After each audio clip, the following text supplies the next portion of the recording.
Aliens exist and President Trump knows about it. That's according to Israel's former space security chief. In an interview with an Israeli newspaper, he said the aliens have been waiting until today for humanity to develop and reach a stage where we will understand in general what space and spaceships are.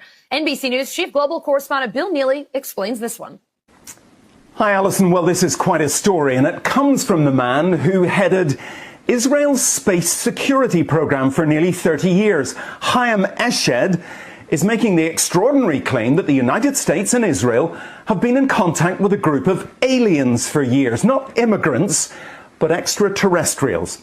He has called them the Galactic Federation of Aliens, and he says President Trump is aware of the existence of these aliens and had been on the verge of revealing their secrets, he claims, but was asked not to do so by the Federation in order to prevent what he calls mass hysteria.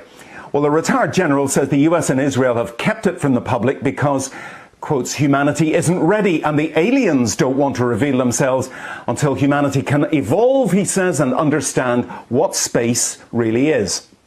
Well, the good news is that he claims an agreement has been reached between the US government and the aliens, a contract to do experiments here.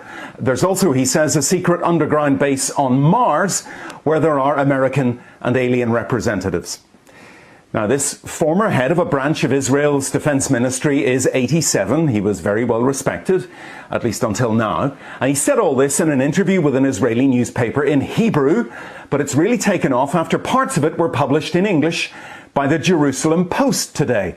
He says he's come forward now in the hope that his news will be accepted as true. He notes that if he'd made these claims 5 years ago, he would have been hospitalized, but now he says, I've got nothing to lose. Well, so far, President Trump has not tweeted about this, though remember a year ago he did set up the Space Force as the fifth branch of the US Armed Forces. Well, we did ask the White House, the Department of Defense and Israeli officials to comment. So far, they have not responded to the NBC News request, and I wonder if they ever will.